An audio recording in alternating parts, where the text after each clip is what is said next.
Sun's out here at Donington Park. Still threat of rain in the air, we don't know, but it's the second of 3 races here at the GB3 Championship with 5 races to go before we crown a champion, potentially even before then. Louis Sharp extending his lead slightly yesterday with victory. At 14 points he leads over Timothy Kuharczyk with then a 12-point gap down to the next driver, and I mean it's all to play for here. We're looking around at the moment at the cars making their way to the assembly area. They're on wets at the moment, and although it's not raining, the track is still very wet, isn't it? The track is wet, but it is certainly drying on the racing line, and if it continues to, if the sun stays out, and it's actually quite mild today, there's a bit of breeze, the moisture's lifting, we could see potentially a dry line. A lot of the cars have actually got slicks right by them just in case they need to make a last minute change. I think it'll stay wet. I think they'll stay on wets, but you never know, someone towards the back of the grid might make a gamble. I was going to say, a gamble that could very much pay off. So we'll wait and see for that. We had the first race of the weekend yesterday, and it was another race win for our championship leader. Highlights from race 19 of the GB3 Championship, partnered by the BRDC. An excellent launch from Louis Sharp from the pole position to lead down into the first corner. Big slides and big squeeze in the background as Jon Bennett was trying to fend off Noah Ping, who had an excellent start on the inside. With a bit of a lock-up down to the first corner, it looked like Bennett would have to settle behind. But with the up and under, he was back through and into 4th position. A spin in the background for Patrick Huizenrode would leave him drop down the road, and along with a big moment from Arthur Rojon, who would run out wide as Colin Queen was having a couple of struggles for grip going through the old hairpin, through the grass on the exit of it, as Will McIntyre was trying to apply the pressure to get his way past Hugo Schwartz. It was a mistake at turn 1 at Redgate that would allow Will McIntyre to squeeze his way alongside, and as they'd head down into the Craner curves, Schwartz would lift slightly and settle for 8th position. Last lap of the race, and Timothy Kuharczyk was closing down on the race leader. However, this big moment would send him through the gravel trap and cost him a couple of positions. On the last lap as well, Sean Rashid was sent out into the gravel trap courtesy of Sebastian Murray, leaving him left stranded and retiring from the race. Meanwhile, Kuharczyk on the last lap would have a big send down the inside from Noah Ping, who'd go straight on to the number 3 and would drop back down into 6th position. Meanwhile, it was an excellent victory once again for Louis Sharp for the 3rd time in GB3. He is a winner.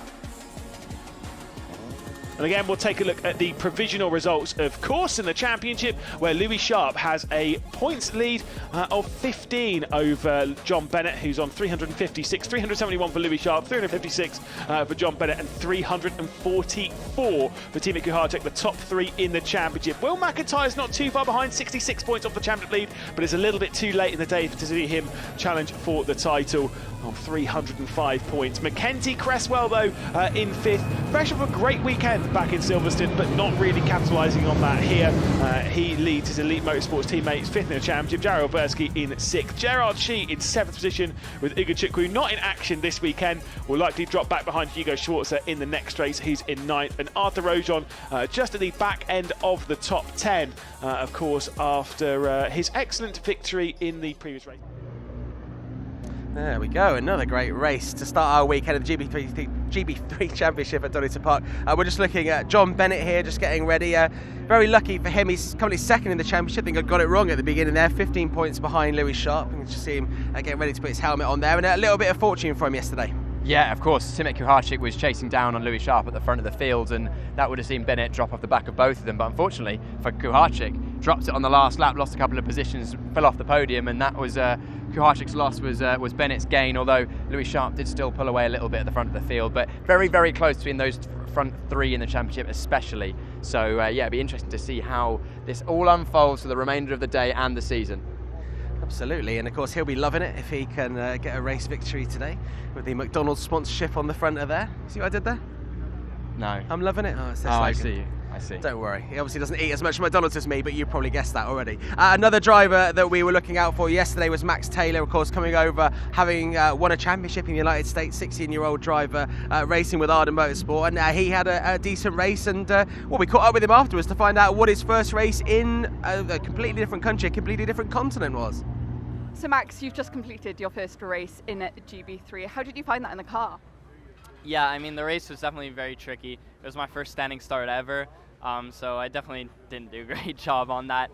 But the race was a lot of fun. It was tricky conditions with a drying track, a lot of wet spots, and the racing line was really short and narrow, so it was definitely a tough race, but I think I did pretty decent. I held my own, and I think there's a lot of positives to take away from it going in to tomorrow, and a lot to improve on and a lot to work on for tomorrow, yeah. And how did you think that kind of compares to your racing experience previous? Yeah, I mean, in the GB3 Championship, everyone, it's so cutthroat. The competition is so high. Everyone's on their A game. It's just incredible how deep the field is. So if you make one little mistake, they're instantly on your butt. So it's definitely really difficult to make up spots, but it's good. It's good that it's a challenge and it's developing me as a driver. So I'm really happy I'm here and doing this, and I'm learning so much. And what have you already learned that you're going to plan to take through into the next 2 races? Yeah, I mean, definitely work on the start for sure. I'm going to go over that with the team with some data with the clutch, the throttle. So get that right, and then just get in a better mind space, I think. Just be a bit more consistent, because the pace is absolutely there. We just have to consistently put it down, not make any mistakes, and we'll definitely be a few spots higher. So I'm excited to show that tomorrow. Thank you very much, and good luck tomorrow. Thank you so much. Thank you.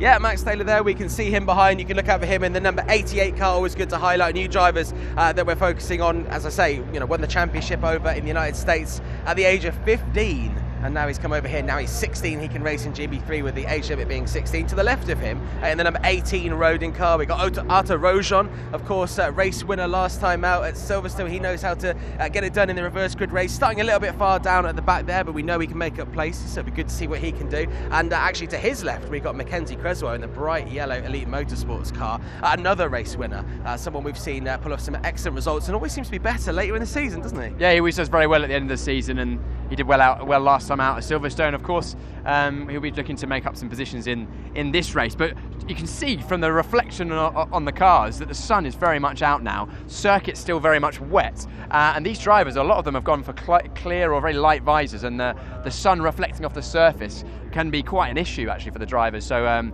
yeah, especially going towards the sun, so out of the exit of this corner and maybe up towards McLean's and Coppice, you might see some of the drivers struggling for vision, especially with the spray going up. I'm struggling, just looking at the tarmac here, you kind of forget, especially when there's a bit of water on there as well. It's not, I wouldn't say it's ever been cold this weekend, has it? People have been walking around in t-shirts, but the sun is out. It's nice to feel a little bit of heat there, and it looks like it'll probably stay around for this race at least. The track's going to dry very, very quickly if the sun stays out like this, because we can, I mean, you can't see it at home, but you can feel the heat, and the circuit is being dried all the while on the racing line by the previous races. We saw it dry during the GB4 race just a few moments ago, and these GB3 cars, with so many cars going around, the downforce, the high grip, they're going to dry the racing line very, very quickly, so tyre pressures are going to be critical. So do we think the cars are still going to start on wets, 10 minutes away from race start now? Yeah, it's a bit too wet offline, I think, anyway, to think about slicks, but the wet tyres might certainly be going off by the end of the race. Excellent stuff. Well, look, we're going to just walk back slightly, because the next person that we're going to talk about is just parked here, actually. It's the red and white Fortec car of Colin Queen, the number 62. We can see him, obviously quite a full grid here, so he's got a sort of strange position in the middle here. He's kind of parked like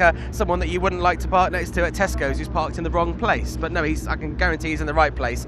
Colin's actually got an initiative that's very close to him this weekend, and you caught up with him yesterday, didn't you, Piers? I'm down here at the Fortec awning with Colin Queen. Colin is racing in the GB3 Championship. We've spoken to you many, many times this year, racing through the field. But this weekend, I've seen from social media that you're doing something pretty cool with the British Heart Foundation. Yeah, no, and a couple months ago, I reached out to the British Heart Foundation and had an idea about doing something, bridging the motorsports community and the heart community together, which are two very, very important parts of my life. And yeah, we were able to come up with a great raffle for a lucky fan to throw the checkered flag, as well as some donations online through social media. And hopefully this weekend there's going to be a good turnout of fans and a lot of participants. So we're hoping for a lot of success there and to raise a lot of funds for the cause. And no, it's my first endeavor in this, and I'm happy that it's at an event like this. It's amazing. I think it's a really good thing you're doing, Colin. It's really good to see that we can, do more than just race cars really fast and use a profile and platform that we have. But you mentioned the heart community there, Colin. Just tell us a little bit about why it means so much to you. Yeah, so I was born with a congenital heart defect, and undergone 3 heart surgeries by the time I was 3. And ever since then, I really want to give back to the community that saved my life in any way, shape, or form. And I don't think it has a boundary. And this is why I'm doing it with the British Heart Foundation. They're serving such a great cause, and I just want to do my part in this. Colin, first of all, it's an inspiring story. I think it's really cool what you're doing. And just remind everyone, if at home or whether they're coming to the race circuit this Sunday at Donington Park, how they can get involved and what the potential opportunity is, and why it's such a good cause. Yeah, so thanks to the GB3 Championship, MSV, BRCC, and the British Heart Foundation, we were able to put up a stand here in the GB3 paddock where you can go donate £5 to enter a raffle, and I believe an hour before our third race, the lucky winner will be chosen and get to wave the checkered flag at the end. And of course, the proceeds going towards, I imagine, the British Heart Foundation. Yes, all of it. Yeah. So, Colin, just tell us a little bit about what the British Heart Foundation can do with the funding that will be provided this weekend. Yeah, so they provide funding for crucial research and development programs that save people's lives, and hopefully just these little amounts over the weekend can help do just that. Colin, it's a really inspiring story. I think it's a really good thing you're doing. Hopefully we can see many more charitable endeavours like this in the motorsport paddock, and I think you're a great ambassador for the Heart community, and thanks very much for doing this. And if you are at the circuit this weekend, head over to the British Heart Foundation tent awning down by Garage 39 and make that donation, and maybe you'll be waving the checkered flag for the GB3 Race 3. Colin, thank you so much. I appreciate it, Piers. Thank you. We've got some Polish fans here. And Colin Queen, by the way, great to hear from Colin. What a great cause. Sorry, I was just getting distracted by this. A couple of Polish chaps over here. I assume they're Polish. They got Polish flags, and they were just waving them like crazy. And we were like, "Hey, carry on!" And they've just gone and hid behind. But a couple of big blokes there that I certainly wouldn't mess with. I assume they're supporting Timek Kuharczyk, who starts second today. Great support from Poland, and it must be. I mean, when we were in Hungary, there were loads of Polish flags in the grandstand there. It must be really nice to be in a different country, but no, you got so much support not only at the track but also at home, I imagine. Yeah, and a lot of the Polish fans, of course, follow the live broadcast that we bring and get in the comments. Well, and also, you've been practicing your Polish, haven't you? No, So I do you haven't. want to say that message? No, I know no Polish at all, Jonas, but it's great to see all the fans from around the world. Of course it is. Cześć, that's all I know. I don't know any other Polish. We're maybe gonna have a quick word with Louis Sharp's dad, Jason Sharp, really quickly. I don't know if we've actually got much time here, but Louis Sharp starts on pole position for Rodin, and we're just gonna grab him live now. Jason, can we just have a quick word with you? Yeah. Obviously, your son's on pole position again. Yep. Did well yesterday, lights the flag. Can he do it again today? Yeah. Hey, he's feeling confident. Yesterday has given him a lot of confidence, so he's in a good frame of mind. We're kind of expecting the same result today, we hope. We know you're a long way from home because obviously, New Zealand, but I found out this week some information that this is actually kind of a home race for Louis. Yes, he was born not far from here at Nottingham Hospital, so and the BRDC have recognised that. So you'll see he's flying the Kiwi flag, and there's also a British flag on there. So that's also got to be good for him. And of course, being nominated for the Autosport Aston Martin Award. I don't know the full name, but that's a great recognition for him as well. Absolutely fantastic recognition, and what a privilege, what an honour. If you look at those that have gone through that program in the past, it's incredible. So he's just parking that for the minute, all right, and hopefully that comes back on the radar tomorrow once he's done a good job today. Excellent stuff. Well, hopefully you can do it again, and I know you're very proud. Yeah, very proud, sir. Thank you. And hello, everyone back home. Isabella, Michelle, hello. I'm Thanks, Jason. Jason Sharp there. I mean, we'll find out how he came to be born in Nottingham. I don't know why Mr. and Mrs. Sharp were in Nottingham. Thinking years ahead. Say again? Thinking years ahead. Yes, actually, they were thinking years ahead. We're thinking there's an award, and we'd quite like him to be going up for it there. We can see a lot of fans here today on the left here because we've got a lot going on the track. Oh, the Polish guys are waving the flags now. Ben, cameraman Ben, there he is. Look, we've got at least 4 Polish supporters here going crazy as we focus on those. It's good to see that they've come over. I wonder if they've come over for this. I don't know. We've also got Mike Epps here. Bit of driver coaching. Someone said to me, you were the best. Well, you're on the live stream now, so you're going to talk, Mike. Someone said you're the best GB3 driver coach. Is that true? Some say. I don't know. Very successful. Obviously, you worked with Joseph Loke last year. Who are you working with this year? I mean, I've had quite a good alumni when I look back. I've worked with fellas like Luke Browning, Josh Malin, Will Martin, John Bennett this year, Pat Hoytsenroder, Matt Rees, Joseph Loke. So throughout the last 4 to 5 years, it's been good, and I've learned a lot from them as well because they're all very different types of drivers. So you kind of take little bits, drips and drabs from them, and you use it in the future. So yeah, I'm doing this full time now. I'm not racing myself anymore. So really putting a quick one on John. Obviously, John's in the championship fight. What kind of things are you saying to him at this stage? It's mix and match. It depends on how the racing's going because obviously, we wanted a better qualifying result than we got. Obviously, the red flag hurt us in qualifying. We were on a really good lap. but a bit too little too late, you know, shoulda, woulda, coulda. So now it's kind of, well, this weekend might not be the best, it might be all to play for at Brands, so it's don't crash, take some points. If there's a move on, do it, but let's not go in the gravel for P3 Finish or that race. P4. Yeah, exactly. So hopefully in 20 minutes I won't be saying any of that to him. No, well, thanks for chatting, and there you go, impromptu moment. Thanks, Mike Epps there, Jon Bennett, driver coach. And as you can see behind, the cars are going out, so for the second time out of 3 times this weekend at Donington Park, let's go racing.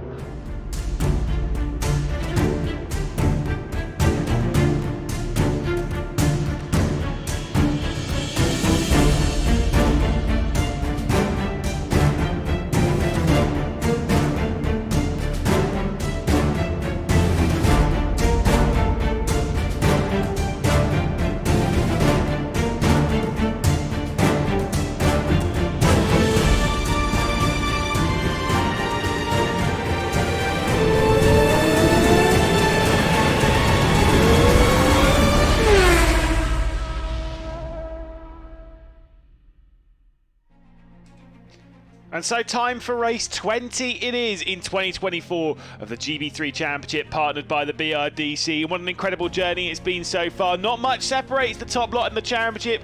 Just 15 points between the top 2. Louis Sharp, Jon Bennett, Timek Kuharczyk, those that have done battle throughout the season thus far, and with just 5 races left to go, who will see out the checkered flag of the season and take the championship. Of course, Donington Park is where we're at, Brands Hatch is where we're at in a couple of weeks' time, and Donington Park is where we race today. Louis Sharp victorious yesterday.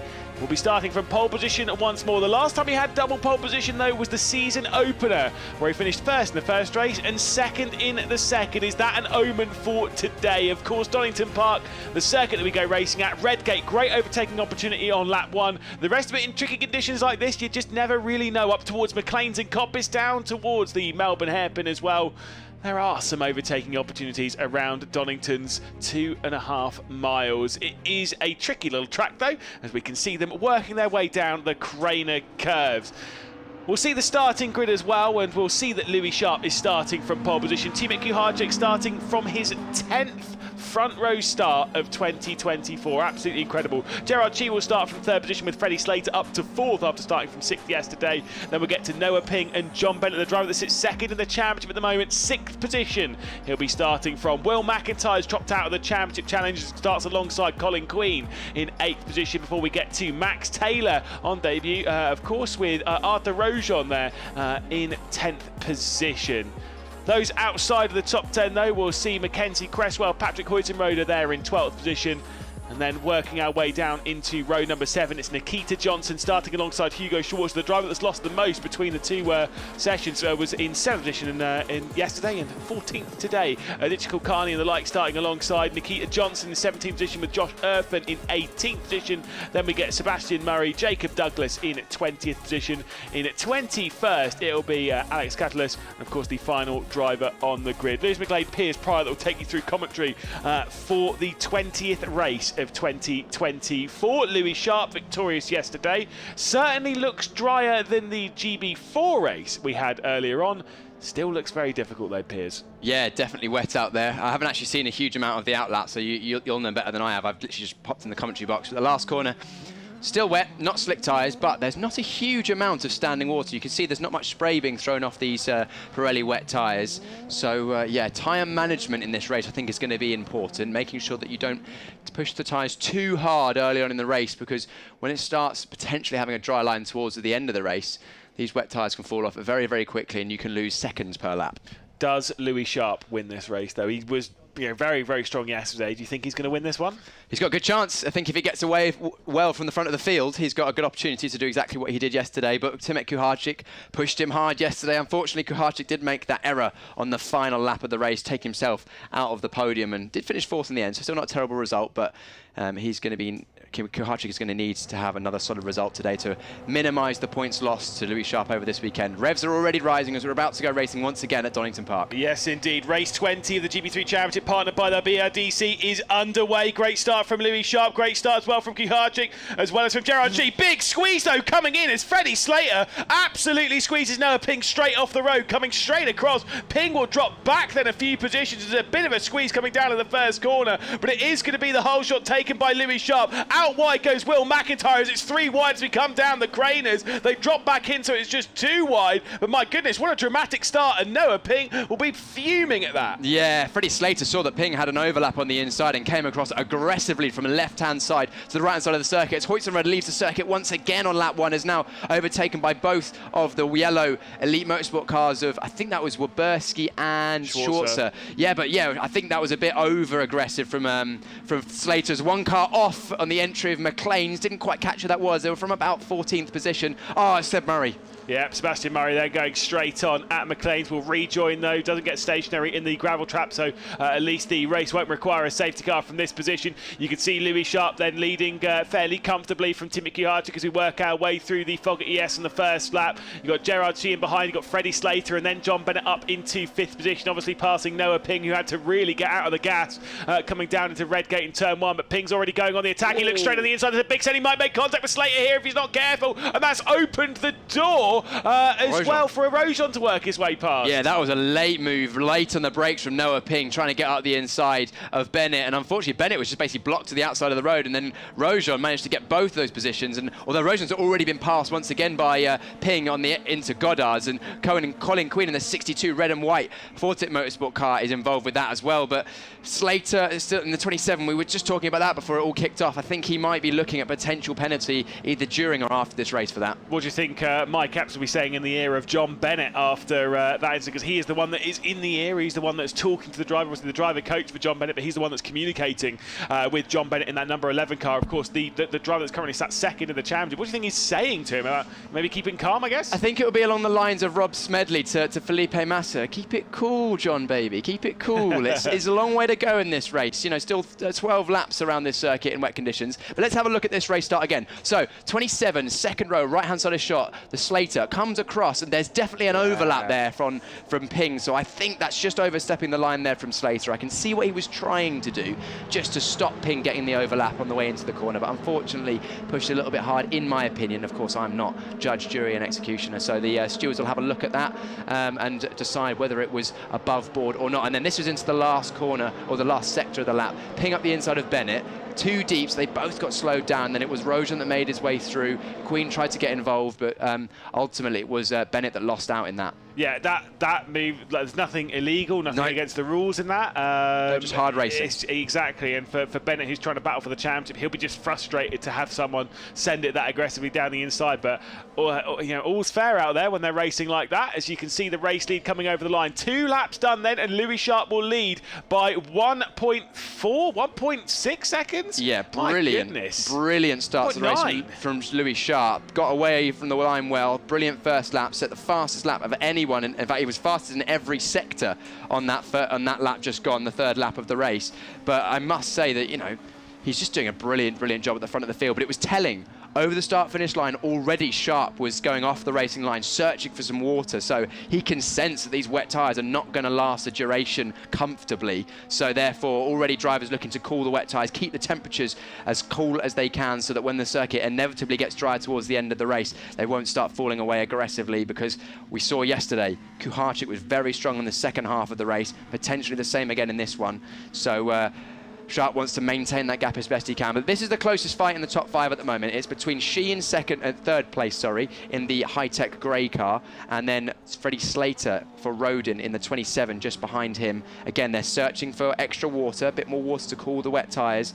And also, that is Rojon still applying the pressure on the back of Ping. She's a little bit deep there at the fog at ES. This could open up the opportunity for Freddie Slater, who is, by the way, under investigation from race control after that race start. Big send to the inside coming in from Freddie Slater. Might struggle to get this one stopped. Hits the puddle on the inside of the Melbourne hairpin, but does squeeze his way past. So Slater moves up onto the podium. That was a great move. Now, I was about to say that is an example of hard, very hard racing, but well within the lines. I think he braked late. He got to the middle of the corner, got the car stopped, and squeezed Shee on the exit, but not so much that he was forced to leave the circuit. So brilliant racing, hard racing. Of course, Freddie is highly regarded in lots of other single-seater championships. He's champion in many other things previously. Jumping into the GB3 car this weekend and showing great pace, but not as good as his teammate Louis Sharp, who sets another fast lap of the race. He was purple in every single sector for 2 laps running. That is absolutely crazy for Louis Sharp, who now leads this race by 3 seconds over Timothy Kuharczyk. Then it's Freddie Slater, then Gerard Shee, Noah Ping in 5th position, with Arthur Rogewold, who's done a great progress as well, up from 10th to 6th. John Bennett down to 7th position from 6th in his race start. Colin Queen holding on to 8th position with Mackenzie Cresswell, and Will McIntyre down in 10th position. That's the top 10 as they run. 4 laps though, 3 laps complete. They're on the 4th lap of running, and like I say, things are still pretty dicey as Colin Queen's going on the attack of the rear end of John Bennett. Louis Sharp is in an absolute league of his own at the front of the field. His last lap, a 1:33.28. The next fastest driver was Kuharczyk, who was at 1.1 seconds slower. Ridiculous. And then the rest of the field are in the 35s. So Louis Sharp is a second clear at the front of the field, so now he's got to hope that he's not pushing too hard on these tyres at this early stage in the race. He was searching for the water, but it's all about time management from now. Although saying that, if he can continue this pace, he's already 3 seconds clear of the field. If he can find a second a lap for the next 4 or 5 laps, he might get the job done early on. Yeah, indeed. I mean, we're looking at Alex Catalas, of course, on his debut here in the white and red 58, defending from the number 9 of Jacob Douglas. Of course, 2 drivers that haven't got much experience in GB3, but still, Jacob Douglas in his second weekend and Catalas on his first. So they're battling a little bit further down the order, but still having a great fight for what is 19th position. I will say, we'll discuss this a little bit in GB4 as well. What could be the reasons to why Louis Sharp is so fast at the moment? Could it be tyre pressures? Could it just be confidence? What is it? It's just... and if it is tyre pressures, what's that going to do towards the end of the race? Well, when drivers are succeeding in a championship, it's never just one thing. It's when everything is going well. So clearly Rodin are providing a good car in these conditions for Louis. They've got the tyre pressures right, the setup's good, but also Louis has to feel confident. He's clearly driving well this weekend. He's got confidence, and he wants to take this championship by the scruff of the neck and rip it out of the hands of Kuharczyk and Bennett. And at the moment, that's exactly what he's doing. Not quite the same level of pace on that last lap that he had the previous laps, but the gap's still growing to Kuharczyk in second place. Gap now 3.5 seconds. He was a good 4/10 quicker than Kuharczyk once again. And purple in the first sector once more by Louis Sharp, who's having an absolutely dominating performance thus far. However, purple middle sector's just come in finally from someone that isn't Louis Sharp. Timothy Kuharczyk's gone fastest in the middle sector. He tries to close down somewhat. And the thing is that if they've got too high of a tyre pressure on Louis Sharp's car, as much as he might start the race quite strong, he could end it quite slow. That's the problem. Yeah, when you get higher tyre pressures, it just puts a lot more force into the blocks of the wet tyres, and then they start ripping and effectively just melting away, and then you end up driving around on what in dry conditions we call the marbles effectively, but they're caused by your own tyre. So it'll be interesting to keep an eye on the pace and how it ebbs and flows throughout this race, but the class of the field certainly are these 2 at the front of both this race and the championship in this one. Gap is 3 seconds back to Slater in third, although Slater's actually picked up his pace and is nearly matching the front 2, but everyone from Shee downwards is almost a second slower, but I suppose somewhat coming into that is the dirty air and some of the spray, although we had it shot through the Fogarty S's on that last lap. Looks pretty dry at some sections of the circuit, Lewis. Yeah, indeed. I mean, it's one of those ones where I think these wet tyres are going to drop off quite a lot. You're going to be searching for that water all the way around to cool those tyres as best you can. At the moment, it's not too big of a problem, but I think you'll see it. You've kind of seen it a couple of times, the differing lines as they come out of Coppice, which is this corner they're coming up to now. Already over McLean's. Freddie Slater here pulling over to get some water in his tyres. You'll really see it here on the Starkey Straight. We come through Coppice and you'll see basically everyone's on a completely different line because they're searching for whatever water's out there. Yeah, they're only going off the normal racing line and using these funky lines to find some water to cool the tyres. There's no other reason. It's actually slower in terms of point A to point B, and and you're travelling more distance, putting more lock in the car. But if you can cool your tyres by a couple of degrees every straight, then in 5 laps time you're going to be in a much better position. Completely dry through the chicane there, as we see. I think that was Nikita Johnson having a little slide through there, and he's under pressure from, is that his teammate? Yeah, it is his teammate of Max Taylor, looking around the outside of the Melbourne hairpin. Yeah, indeed. The Arden Motorsport driver of Taylor, indeed. Arden Motorsport, well, against a VRD racing driver. My mistake. Nikita Johnson, that's fine. Of course, you can see Taylor there getting to the outside in the 88, trying to squeeze his way past. You can definitely tell they're not teammates by the way they're racing each other. My goodness, Nikita Johnson taking that defensive line, hanging on to 11th position at the moment. Taylor's closing in. There could be a move up towards Redgate here. Taylor's going to get to the outside, looks back to the inside, tries to sell the dummy, and absolutely sends it into Redgate. Excellent move from Max Taylor to send one on Nikita Johnson, but there could be some side-by-side down the hill through the Craner curves, and Nikita Johnson will work his way back through into 11. Yeah, these two get on well off the circuit. Yeah. These two get on well off the circuit, because I was speaking to them both yesterday. They were chilling after the circuit. They know each other from America. The reason I get confused is because previously Taylor has raced for VRD in America. Of course, he's racing for Arden this weekend in their GB3 championship. They're still fighting on. Noah's up the inside. A big slide through the middle of McLean's is allowed. Once again, Taylor to get the cut back. I think this battle is going to continue on, and all the while, Jared Boberski in the number 20 yellow and blue highlighted Elite Motorsport car is licking his lips, thinking I can get involved with some of this. Yeah, indeed. Woberski does indeed join this fight as Max Taylor then up now into 11th position. Nikita Johnson 12th, and of course Jared Woberski there in 13th position, trying to stare it away past that bright yellow car. They definitely can't miss him on this grey and gloomy day, as we'll maybe look down the inside as they work their way down the hill. There's a move to the inside. Will McIntyre trying to get past Mackenzie Cresswell is unable to work his way past. And there is no move coming in from Jared Woberski as they depart the penultimate corner of the race circuit. Now down into the final. Will McIntyre with an inside line. Outside one coming in from Mackenzie Cresswell, but should have a better drive off the corner and will hold onto the position onto the Wheatcroft straight. Yeah, you can see that. That's a demonstration why you use the wet line in tricky conditions like this. Yes, Will McIntyre was able to get alongside into the corner as he's going to try again into Redgate. But once you get to the middle of the corner and you're on the normal racing line on the apex, that's where all the rubber is laid down. And in wet conditions, it's slippery, so you have to slow down a bit more. You stay a bit wider, you can carry much more speed through the middle and the exit of the corner. And in wet conditions, because the average speed is a bit lower, if you can keep your minimum speed a bit higher, it really pays dividends. That's why I passed you on the outside into that roundabout yesterday, absolutely. Now I know how to drive in the wet, it's absolutely fine. Louis Sharp definitely knows how to drive in the wet. However, the fastest lap you might notice on the tower on the left-hand side has passed its way down to Timet Kuharczyk, who now has the fastest lap of the race. That was on the previous lap complete. It's now 3.3 seconds between the top two, and we've completed one half of this race. 7 laps left to go. If things start ebbing and flowing back the way in favour of the Polish driver, maybe we'll see that one close its way back down. Oh, we've got some information from race control. Number 33 and 32 and 23, 5-second time penalty, track limits. So the 32 is Sean Rashid, he's down in 16th place, and the 23 is Gerard Shee in 4th place. So if we add 5 seconds to his time, that would take him down to 14.5 seconds. He drops down to about 11th place, somewhere in that sort of Taylor, Johnson, McIntyre group, which promotes everyone inside the top 10 up one position. So Ping would go up one, Rojon, Bennett, Queen, Cresswell, and maybe McIntyre. So that actually brings Bennett and McIntyre slightly closer to our 2 championship front runners of Kuharczyk and Sharp, and minimises that points deficit. Just had a little note at the bottom of the screen there about Sean Rashid's penalty. You're absolutely right, Gerard Shee also another one with that. So a bit of a shame for Gerard Shee. I would say exceeding track limits in conditions like this.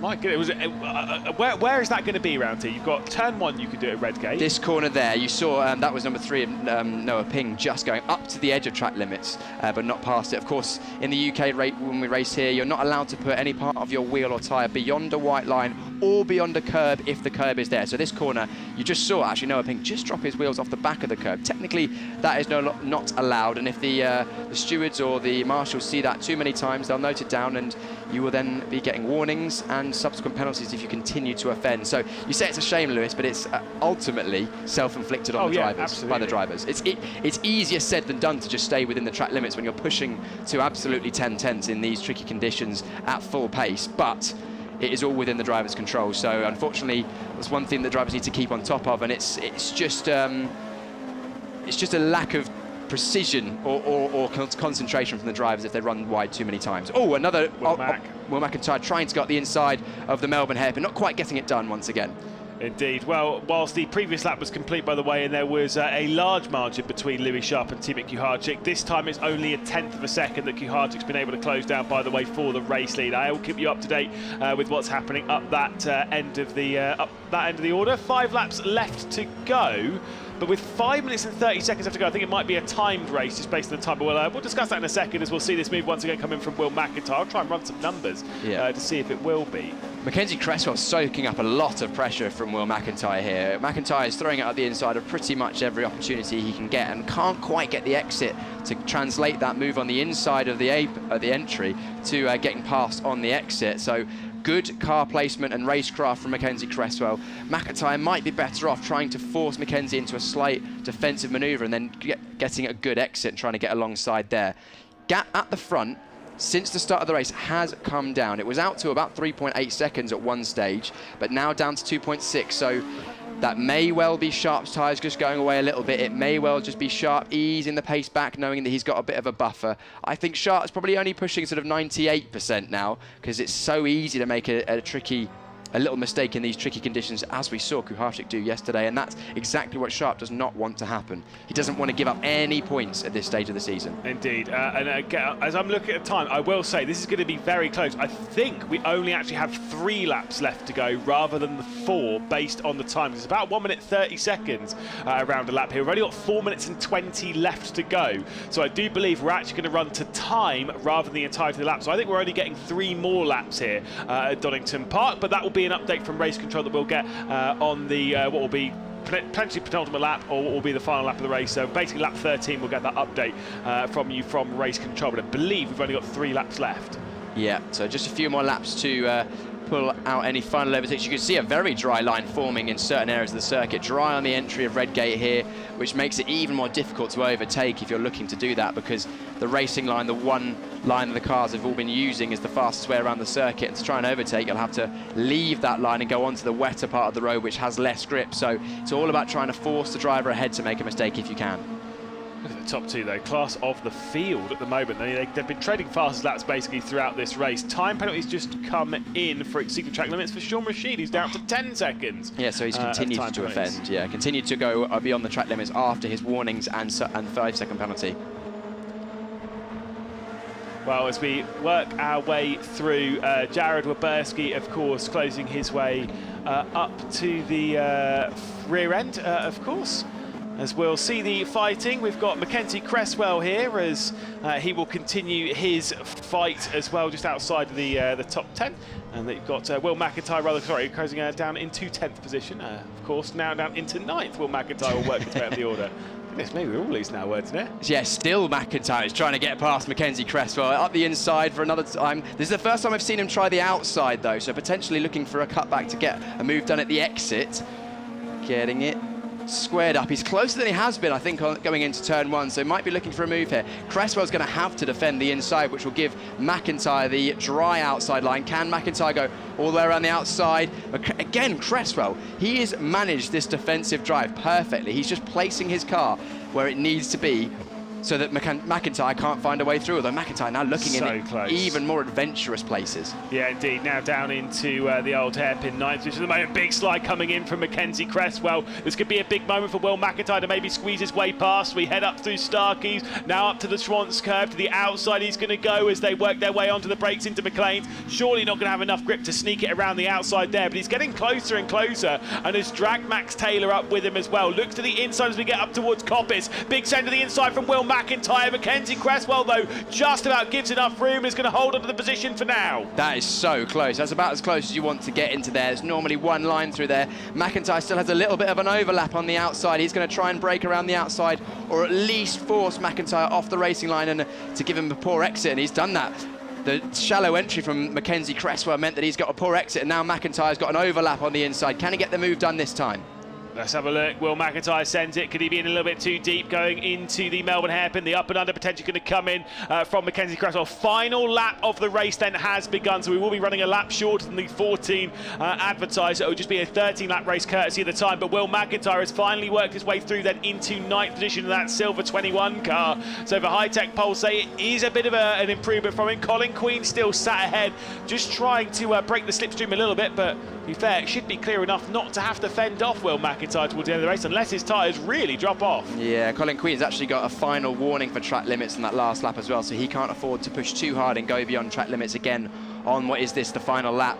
McIntyre, again, he tried so many times and eventually got it done by getting a good exit out of the final corner, or getting a good exit out of the Fogarty S's, sorry, and that is what got it done for him. But cutting back to the front of the field, it is still sharp. Gap 2.5 seconds has stabilised the last few laps. He's controlled this race excellently, and then Kuharczyk as well has also pulled away from Slater in third. Yeah, I mean, look, those top two, they've genuinely been proper class in the field, but Louis Sharp's been absolutely fantastic and so well managed throughout this race. A lot of curb being taken there from Will McIntyre as they head through Coppice. He's firing this car around as hard as he can to try and sneak up as Arthur Rojon is going to get attacked by John Bennett to the outside. Bennett's going to go, a bit of a squeeze there from Arthur Rojon as they work their way into the Fogarty S, and John Bennett unable to find his way past. So Bennett might have to settle for 7th position. It will become 6th courtesy of a post-race time penalty for Gerard Shee. Out through the final corner though for the 2nd consecutive time. The Louis Sharp victory is afoot. Of course, 4 victories so far this season from Louis Sharp. The championship leader extends ahead of Timothy Kuharczyk. He's able to keep it on the road for the final lap this time and will settle for 2nd position. Sets the fastest lap on the final lap, does Kuharczyk, but it's not enough to close down on Louis Sharp, who takes victory. Slater though with 3rd place, excellent drive onto the podium for the first time. Yeah, brilliant drive from Slater, although again potentially some investigation from the race start, so there may not be an official result. Of course, any post-race amendments or situations will be posted on the GB3 social media or the gb-3.net website, which you can see in the bottom right hand side of your screen, where all of the official updates will come through. But regardless of any of the things we've just mentioned, it was Louis Sharp, cleanly race. Didn't make any mistakes, got away at the front of the field once again. His first 2 laps were blistering, and then he just kind of managed the gap from there. Brilliant, brilliant drive. Yeah, I think it comes down to those first couple of laps. Obviously, they may have taken a bit of a gamble by putting the pressures maybe a little bit higher than they would have wanted, so they can attack the early stage of the race. Maybe, you know, expecting a bit of an attack late on, but by building that gap early on, Louis Sharp had already run away and kind of didn't take his foot off the pedal, or his eye off the prize, even probably knowing that Kuharczyk was closing down, because the team probably would have told him. Yeah, it's hard to say. I don't think Freddie Slater may have... Oh, it looked like Freddie Slater was still racing, but I don't think he is. But yeah, it's hard to say where they went on the tyre pressures, because Sharp was so quick on the first couple or 3 laps. He pulled almost 5 seconds in the first 4 or 5 laps.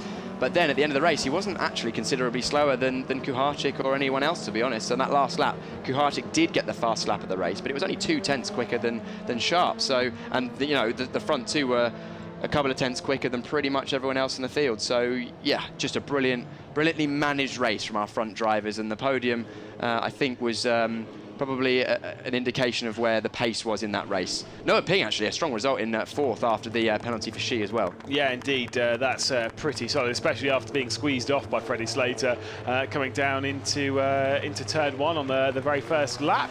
Obviously, Louis Sharp taking another victory, but it's the first time he's taken back-to-back victories. Of course, I did allude to the previous time that he had double pole position, the only time he had pole position in the season before. That was obviously back in Alton Park, where he finished 1st and 2nd. This time he has a double pole and he finishes 1st and 1st, and will extend that championship lead, especially considering Timothy Kuharczyk was in 3rd position in the championship. I think he will still remain in 3rd. I'll update you with the points after we've done the highlights package and after the interviews for the podium. But I believe that Kuharczyk will still be in 3rd position. So John Bennett all the way down in what was 6th spot after that penalty was dished out. Just shows how frustrating, how difficult this championship can be sometimes, where, you know, sometimes it feels like you're gaining ground in one race and you're dropping off so quickly in another. But Louis Sharp remains consistent at the front. Obviously picked up podium in race 1 and race 2 at Silverstone, and slowly worked his way through in race 3, to be perfectly honest. Did quite a good job in doing so. And alas, was able to pick up a pretty solid result. And again, as he starts to run away with things championship-wise, that gap is going to look pretty difficult for some of the other drivers to mount an attack on. Obviously, it really is only Kuharczyk and Bennett, the two that can challenge Louis Sharp for this title. Rodin will be desperate to keep the Drivers' Championship in-house after Callum Foysen was able to take victory back in 2023. And Louis Sharp with a 4th victory. It feels like he's won more than that, but it's just how sometimes it goes. He's been so consistently on the podium throughout the season, has picked up so many in his run through 2024. So we've had to talk to him quite a lot, and it's time for Jonas to chat to him once more. Down to him for the podium interviews. Hey, look, we'll let father and son just have their moment here. Jason Sharp, of course, congratulating his son, Louis Sharp. The rest of the Rodin team. I'll grab Louis now. Hey, Louis. I know you want to celebrate with the team, but I mean, you've done exactly what you did yesterday, which you told me you hope to do again today. Yeah, it was a good race. Yeah, no, really couldn't have gone any smoother, really. Was able to build up a nice gap towards the start, and then Timmick's pace towards the kind of middle stint of the race became quite strong again. So I had to find a little bit of speed at the end. But no, overall really happy with the result, and yeah, can't thank the team enough for the car they've given me so far this weekend. In terms of the championship now, that's the best thing that you could have done. Obviously, Timmick getting a few points, finishing second behind you. When you come to the race later today, the reverse grid race, is that now of lesser importance? I know obviously it's still important, but because you've got these results under your belt? I mean, yeah, the reverse grid's obviously definitely still important. It's important we're going to have to make our positions and finish in a good position. But no, we've got a nice wee buffer now, I believe. I'm not quite sure where Jon finished in the race, but I think we'll have a good lead over Timmick at least, and I'm sure a decent lead over Jon. So no, in terms of championship, this weekend's been really good so far. So no, really can't have gone smoother. But yeah, like I said, we still need a good result on the reverse grid because you can still win or lose a lot of points, so it's not over yet. Excellent. 2 wins from 2 trophies in your hand, maybe a third one later. Congratulations. Thank you. There we go, Louis Sharp with Rodin Motorsport. I can see him actually congratulating Timmick Kuharczyk, who came second there. Great for you to make up for yesterday after a little bit of misfortune for you, but you know, still behind Louis Sharp, not where you want to be. No, obviously. I think in the closing stages of the race we're pretty much quickest car on track, which is a good thing, but we have to figure out why again on the first few laps Louis get to prep the car a bit sooner, because you know in the end I just didn't have enough time to catch him up. But yeah, you know, after yesterday my mistake, and then today is much better race. We've seen a lot of Polish people here today. Are they friends or family? They look like big characters. Yeah, I've seen a lot of Polish flags, you know, around the track, so it's obviously really nice. It motivates you a lot to keep on pushing. You know, all the support you get it's really appreciated, and you know, I just have to figure things out, do a bit of better quali next time, and then I think, you know, the championship is still not over. There's still a few more races to go, so we have to fight. Yeah, a lot more points to come potentially in the last race of the weekend. Congratulations, second place. Thank you. There we go, Timmick Kuharczyk, second place with High-Tech Pulsate. We'll have a quick word with Freddie Slater, also with Rodin making his debut. Freddie, you're not a stranger to a podium, but this is your first podium in GB3. How was that? Yeah, obviously it was a difficult race. I think with the conditions, we didn't expect what sort of condition was going to be. We saw the weather this morning was obviously very grim, so we kind of expected a full wet race, but actually it wasn't in the end. The sun came out just before. We had the right setup, we got the right pressures right. I think my team did an amazing job to give me the right car, and obviously I just had to get through Z and then focus on going forward. I think the gap was just a bit too big to push too hard to obviously use my tyres, because in that condition you can't overheat them too quickly, because otherwise you really do struggle. So no, it's been a good weekend so far, and we've got another race through, which I'm looking forward to, a reverse grid, which I haven't done one for a while, so I'm looking forward to that one. Just talk me through your start as well, because there's a big move there. I couldn't tell if you were attacking or defending. Yeah, at the start I didn't get a great start. I moved over straight away. I think Ping had a mega start, so I think it kind of caught me a bit off guard. I definitely didn't do anything intentional. I just moved over to cover the line. But no, we just got to have a look at, it's obviously a different procedure with all the starts and stuff that we've just got to look at, and yeah, note for the future. Well, look, that's the first podium in GB3, and should you race more in GB3? I mean, you're obviously doing another race later on. I'm sure there'll be many more to come. Congratulations. Thank you very much. There we go, Freddie Slater making his debut in GB3 this weekend with Rodin, and he's going to collect a trophy in a matter of seconds. Cheers, Jonas. And yes, indeed, we'll see them all take to the podium. Again, for a few of the drivers, it's yet another time we'll see them onto the podium, for Kuharczyk and for Sharp. And of course, for Freddie Slater, it's the first time in a second. I did think coming into this weekend, I was like, Freddie Slater will absolutely grab a podium. Like, there's just no doubt in my mind. He's an absolute world-class talent. That is an absolutely huge teammate, Kuharczyk. Like, where did you get that printed out? My goodness. Obviously, the Polish fans out in force, and I'm sure out in the chat as well, as they do support quite well Team Kuharczyk, who will, by the way, be back up to second in the championship at the moment. It'll be 33 points off of Louis Sharp, though, at second in the championship. Sharp is taking control of 2024 after taking another victory. He's got 4 victories, he's got 3 second-place finishes and 2 third-place finishes, so staring at potentially a 10th podium. Unlikely to happen in the next race, just because it seems like it might be a little bit of a tall order to try and work his way up that far. But you never really know. You can't ever really count him out too far. I will say, by the way, if you know people that are actually here at Donington Park and you want them to wave the checkered flag, there is that whole thing that Colin Queen, by donating £5 to the British Heart Foundation, it's by Garage 39, you could potentially wave the checkered flag in the final GB3 race of the weekend, which would be a pretty cool experience. Nicholas Taylor won't be doing that, that's for sure. Onto the podium, Freddie Slater will come then into 3rd position, the first podium in 2024, because he's only on 2 races in them.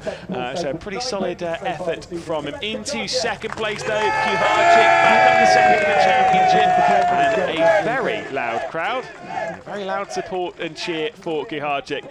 But the driver he's hunting down for the championship will take to the top step of the podium for the 2nd consecutive race, and for the 4th race in 2024. It is Louis Sharp taking yet another victory, looking absolutely fantastic at the moment. Of course, when it comes to race victories though, both he and Kuharczyk have 4 apiece. It's the consistency that Louis Sharp has brought to the table, very similar to what we saw from Callum Voisin back in 2023.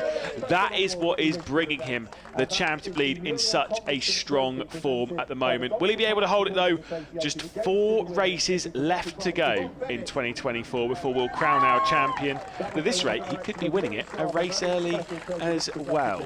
I believe there's a trophy that's been handed to Louis Sharp. I'm not 100% sure as to what that's been for. I've not been briefed on that one. I don't know. Obviously there's the Omologato Ones to Watch award for the weekend for the driver who has won the most points in race 1 and race 2, which will be Louis Sharp's this weekend, that's for sure, and it could be in that vein as well. But either way, a fantastic performance for Louis Sharp, and a great little trophy for him to have. That's certainly not the crown though. He has not won the championship as of yet, so don't get too far ahead of yourselves, as again, just shows how good he's been so far this season, has Louis Sharp. We'll jump those straight into highlights from round 20 of the championship. Highlights from round 20 of the GB3 Championship, partnered by the BRDC. Louis Sharp with an excellent start. And for his teammate, though, Freddie Slater was coming straight across the nose of Noah Ping, squeezing him down the inside at turn 1, dropping Ping back a few positions. However, Freddie Slater was able to hang on to 4th. Louis Sharp was comfortably in the lead, though, as he was battling his way down into the old hairpin. Everyone else there behind having a little bit of a challenge. Mackenzie Cresswell getting down the inside of Will McIntyre, and Patrick Huizenrode going out a little bit wide. For Sebastian Murray, he was out wide though, going into McLean's. Out into the gravel trap he would go before bringing it back onto the race circuit. A big move to the inside though, coming down from Noah Ping as he was firing one down the inside of John Bennett, costing him 2nd position in the championship. Freddie Slater though going on the attack for his first ever podium, down the inside of Gerard Shee, going down into the Melbourne hairpin, and Freddie Slater was up then into 3rd position. Was really attacking the circuit as well, as he was desperately trying to close his way down into 2nd position. However, it was 2nd that was going to be held at this point by Team Kuharczyk. Will McIntyre, Kuharczyk's teammate, was having a little bit of a fight with Mackenzie Cresswell down the back end of the top 10. And whilst Kuharczyk had to settle for 2nd, it was a 4th victory for Louis Sharp, who extends his championship lead even further. We'll take a look at provisional results, of course, from round 20 of the season. Louis Sharp winning by 2.3 seconds in an absolutely dominating fashion. Kuharczyk in 2nd position, still a fair way clear of Freddie Slater, who might be the star of the show from that race, into 3rd position in his first podium for the Rodin Motorsports team. VRD by Arden's Noah Ping will be in 4th position, and probably a little bit still frustrated by what happened with Freddie Slater down into turn 1, with Arthur Rojon in 5th. Gerard Shee down to 6th position after a post-race time penalty for exceeding track limits. was still able to manage to hold the gap to Jon Bennett, who still finishes down in 7th. Big disappointment for the JHR Developments driver, who's cost 2nd of the championship. Colin Queen, Will McIntyre and Mackenzie Cresswell will round out the top 10 after their battle late on, with Max Taylor having to settle for 11th. Nikita Johnson in 12th position with Jared Oberski and Aditya Kulkarni. Solid result for the Hill Speed driver there in 14th. Pat Oysenroda still having a couple of struggles in that race, down to 15th position. Josh Erfen in 16th. Catalyst on debut in 17th position with Hugo Schwarzer, Douglas and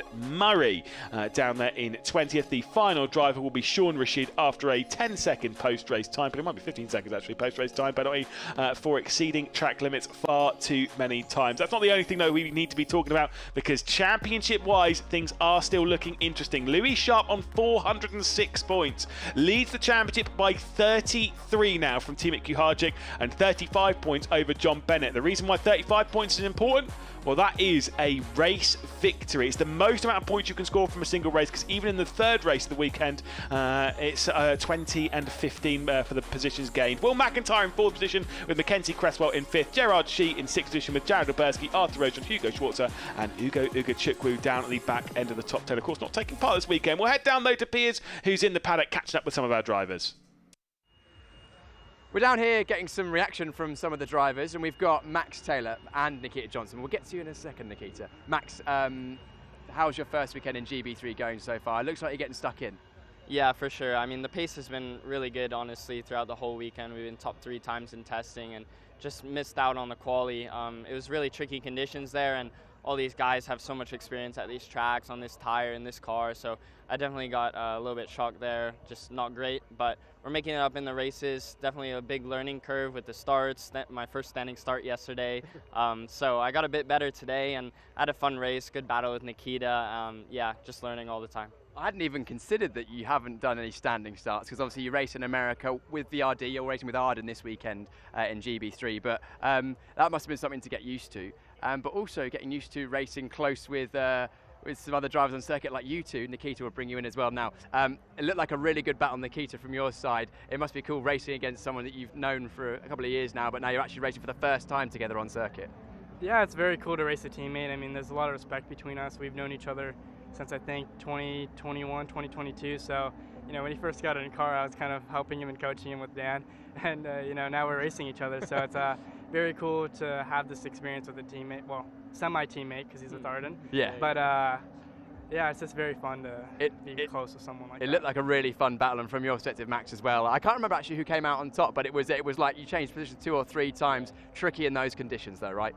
Yeah, absolutely. I mean, like Nikita said, there's a lot of respect out there. It was a good battle. First time I've able to fight with Nikita, to battle him. We've always been different levels on the ladder, but yeah, it was really fun. It's just a shame it was only for P11. Hopefully in the future it'll be for the podium or the win. I'm sure it will. Well, thanks very much for chatting to us. We'll let you guys go and cool off and get prepared for the second race this afternoon. You can give your mic to Jonas, and we'll bring in Arthur Roden, because for Roden Motorsport. Arthur, that was yeah, tricky conditions we heard from those two there. Sort of like semi-damp conditions. Sun was out. How was the race from your perspective? Yeah, really good race. The start was insane for me. Win all my position in the first lap. Then the pace was not that good, but I managed to keep the pace good, to not be overtaken by the guy behind. The track was tricky because there is a line, a small dry line, starting to be there after the race. So it was tricky to get the right line. It was tricky because once you've got that dry line, it's wet offline. Potentially, looks like it may dry out if it doesn't rain again. Do you have a preference as to whether it will be wet or dry for race 3, the reverse grid later on? No, I haven't. No preference. I think we'll be dry. I don't see the rain come back again, but it's UK. You never know. It wasn't supposed to rain yesterday, and it very much did. Yeah, for sure. So yeah, start from pole. We'll win the race, and that's all. You're going to try and make it a road in pole position and race win lockout? Yeah, for sure. Absolutely. Arthur, thanks very much for catching up with us. Good to see how you... Just going to come in here. Are you still supporting Germany? Nations League at the moment? No, yesterday I won the French. Just the French one, yeah? Yeah. There we go. The only Frenchman that I know that supports Germany, right? No, I'm French. It's a throwback to the first round when Arthur was wearing a German TV shirt. Yeah, a German football shirt. It's fine. You just like football shirts, right? Yeah, I like to support France for sure. Do you have a British team yet? We're quite close to Nottingham Forest here. I suggest would be a good choice. No. So you're going to support Nottingham Forest, right? No, Liverpool. Get out. Thanks, Get out. Arthur. See how you get on a race 3 from pole.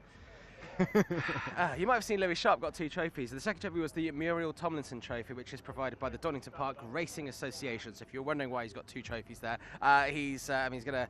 I don't think he's going back to New Zealand before the final round. It'd be quite a long way to go before we race at Brands Hatch very soon. But yeah, extra hand luggage, I think. But another great drive from Lewis Sharp. And would you say he's got one hand on the trophy? I know Lewis says this a lot on commentary. One finger. I think he's got one finger on the trophy. Of course, it's still within touching distance for Kuharczyk, Bennett, and I think theoretically McIntyre as well, and maybe some other drivers, because it's so close this year. We've had so many drivers consistently at the front, we're taking race wins, that it's close, but the form that Lewis Sharp is in at the moment, especially this weekend, I mean, double pole, 2 race wins in different difficult conditions.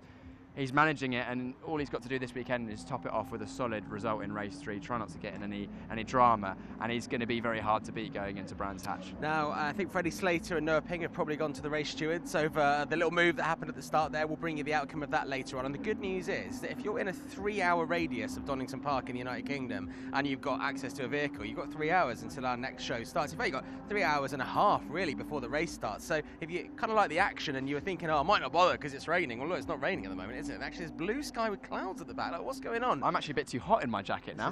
Please don't take that off. We're going to come back at about 10 to 3.